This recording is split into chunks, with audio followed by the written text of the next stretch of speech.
Kalian bawa bahan apa aja buat ngedekor kelas nanti? Aku tadi sih udah bikin hiasan bunga-bunga. Kalian, kalau aku bawa koran aja, nanti di kelas tinggal bikin hiasannya aja. Oh alah, oke kalau gitu. Kayaknya sekolah seru deh. Cuman orang tua aku kurang mampu buat masukin aku ke sekolah. Di video tadi kita bisa melihat seorang anak yang putus sekolah. Tapi, apa yang harus kita semua lakukan agar anak itu bisa bersekolah dan angka jumlah siswa yang putus sekolah dapat menekan? Ayo kita masuk ke videonya.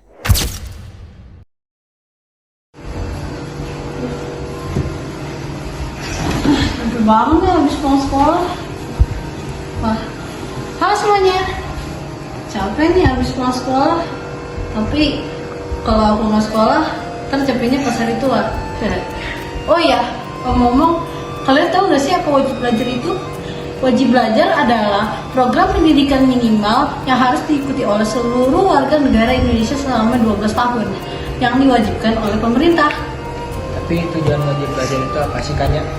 Tujuan wajib belajar adalah mencerdaskan bangsa, mempersiapkan generasi yang memiliki keterampilan dan pengetahuan untuk menghadapi masa depan, dan membentuk sikap disiplin dan tanggung jawab terhadap anak-anak bangsa. Biar kayak dia nih. Bos, ini filenya. Kasih. Ya, yang penting banyak duit sih. Oh iya, ngomong soal wajib belajar, dalam kurun 2016 sampai 2018, jumlah siswa yang putus sekolah di Indonesia sangatlah banyak. Di antara lain ada di SD, yaitu pada 2016 ada 39.213 siswa. Lalu pada 2018 ada 32.127. Untuk yang SMP di tahun 2016 mencapai 38.702 siswa, dan untuk di tahun 2018 ada 51.160 siswa. Jika kita membicarakan yang SMA, di tahun 2016 telah mencapai 36.419 siswa, dan di tahun 2018 yang mencapai 31.123 siswa. Dan di tahun 2016 mencapai 72.744 siswa, dan di tahun 2018 mencapai 73.388 siswa. Kalian tahu nggak sih kenapa masih ada anak yang putus sekolah? Anak yang putus sekolah biasanya dilatar belakangi oleh ekonomi yang memaksa mereka untuk bekerja, untuk menikah muda. Orang tua yang menganggap lulus sekolah itu tidak penting dan ujungnya mereka tidak bersekolah. Atau kurangnya kondisi dukungan di sekolah seperti pembulian dan kekurangan dukungan guru. Satu siswa putus sekolah itu artinya hilangnya satu kesempatan bagi putra-putri bangsa untuk meraih masa depan mereka. Tapi cara apa yang kira-kira harus dilakukan oleh pihak sekolah untuk menekan bertambahnya siswa yang putus sekolah? Oke. Jadi sekolah harus melakukan identifikasi dini terhadap siswa-siswi yang menunjukkan gejala putus sekolah. Identifikasi dapat dilakukan dengan melihat ketidakhadiran, perilaku indisipliner, atau perkembangan belajar yang terganggu. Sekolah yang ingin melakukan pendampingan terhadap siswa-siswi rentan sekolah ini sebaiknya dilakukan secara individual atau intensif. Pendampingan ini dapat membuat siswa yang rentan sekolah merasa didukung, difasilitasi sehingga termotivasi untuk melanjutkan pendidikannya. Nah, kamu kenapa? Kok jarang masuk? Pak, sebenarnya selama ini aku dibully, cuma gak berani buat bilangnya. Oke, aku mengerti. Seharusnya kamu bilang ini dari lama. Ya Pak, aku diancam, jadi gak berani buat melapor. Ya, berani tidak. Sekarang sudah jelas dan persoalan ini akan Bapak tidak lanjuti. Dan kali kalau ada apa-apa bilang ke Bapak ya. Ya Pak. Dengan berbagai upaya yang dilakukan oleh pihak sekolah, diharapkan dapat menekan angka putus sekolah, dan hal ini berdampak besar pada kualitas putra-putri harapan bangsa di masa depan. Tapi kira-kira orang di sekitar kita tahu gak ya? Kita coba tanya yuk. Menurut Bapak, kenapa pendidikan sangat penting bagi setiap individu dan bagian kemajuan suatu bangsa? Ya, sangat penting sekali itu untuk menunjang kita nanti ke depannya, masa depan kita harus dituntut kan, harus ada pendidikan dulu kan gitu. cuma itu aja. Apa pendapat Bapak tentang kebijakan wajib belajar di Indonesia? Apakah kebijakan ini sudah efektif dalam meningkatkan angka partisipasi sekolah?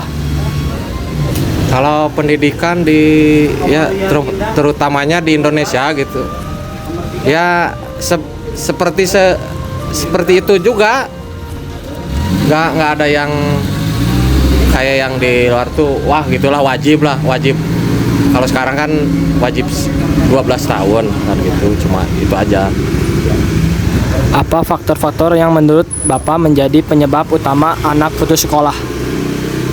Kalau putus sekolah itu tergantung anaknya kan, sekarang tergantung lingkungan juga, tergantung anaknya juga sih. Ya kenapa dilihat dari faktor lingkungan kan, tergantung anaknya juga. Kadang kan terbawa arus. Generasi sekarang kan ada yang ya mana ya kalau disebutin sih, kalau ke zaman sekarang tuh banyak lah, gimana ya, tergantung anaknya juga lah gitu. Biasanya kan ada nih anak yang diam-diam bolos sekolah tanpa pengetahuan orang tuanya, dan anak seperti itu biasanya rendah putus sekolah. Nah, menurut Bapak apa yang dapat dilakukan oleh keluarga si anak agar si anak ini mau bersekolah lagi? Harus diarahkan aja nih. Ya, anak itu harus dibina lagi, gimana supaya anaknya itu mau sekolah lagi, dikasih pengertian lagi sama orang tuanya. Soalnya kalau nggak kasih pengertian sama orang tua, anak sekarang sih bawa ininya masing-masing. Ya tergantung lingkungannya juga. Gitu. Menurut Bapak gimana sih pendidikan dapat memberikan dampak positif bagi kehidupan seseorang? Pasti itu positif. Pendidikan itu yang kalau dilihat dari zaman sekarang itu wajib, pendidikan itu harus punya gitu. Terutama ya sekolah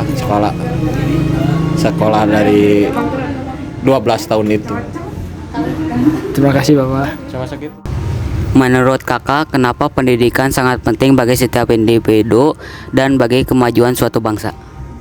Karena pendidikan itu menurut saya, jadi setiap anak memiliki ilmu. Saat pertama ilmu, dua membentuk karakter anak supaya lebih baik dan disiplin. Apa pendapat Kakak tentang kebijakan wajib belajar di Indonesia? Apakah kebijakan ini sudah efektif dalam meningkatkan angka partisipasi sekolah? Menurut saya itu wajib, karena wajib belajar itu wajib pendidikan, karena kita ingin anak kita punya skill dan keterampilan supaya pintar dan tidak terlalu banyak di rumah, jadi banyak kegiatan untuk belajar. Apa saja faktor-faktor yang menurut Kakak menjadi penyebab utama anak putus sekolah? Pertama sih faktor pergaulan sama lingkungan dan teman-teman, harus pilih-pilih teman sih supaya bisa tidak terbawa pergaulan bebas dan yang lain-lain. Biasanya kan ada nih anak yang diam-diam bolos setiap tanpa diketahui orang tuanya, dan anak seperti itu biasanya rentan putus sekolah. Nah, menurut Kakak apa yang dapat dilakukan oleh orang keluarga si anak agar si anak ini mau bersekolah lagi? Ya, pertama-tama kita harus tanya dulu ke anaknya bagaimana, apakah di sekolahnya ada masalah atau apakah anak itu udah nggak beda pergaulan di luar. Jadi kita harus banyak mengontrol anak sama harus sering-sering sharing, ngobrol dengan anak supaya kita tahu kesehariannya gimana dan di sekolah pun kayak gimana gitu. Menurut Kakak gimana sih pendidikan dapat memberikan dampak positif bagi kehidupan seseorang? Karena pendidikan pertama untuk pribadi, pendidikan itu ya bagus untuk mempunyai apa? Mempunyai pengalaman dalam sidang pembelajaran, terus mempunyai tujuan juga. Jadi tidak biar anak pintar, pertama cerdas dan gampang untuk mencari kerja dan pengalaman. Terima kasih Pak. Tidak ada kata terlambat untuk belajar karena pintu pendidikan selalu terbuka untuk kita semua. Kalau lagi semuanya, saya hanya dari kelompok 3 kelas 8J yang bergantikan saya sendiri, Rochelle, Syafa, Randy, Hanafi, dan Nizam. Berterima kasih sebanyak-banyaknya karena kalian telah mencapai koda dari video ini. Semoga video ini dapat menambah wawasan kalian semua dan kalian menjadi lebih peka dengan wajib belajar. Dan permohonan maaf dari kami bila kami ada salah berucap dan perilaku. Sampai jumpa di video yang lainnya. Kalau disuruh bikin video tugas lagi sama Bu Aris dan Fadia. Dan ya, dadah.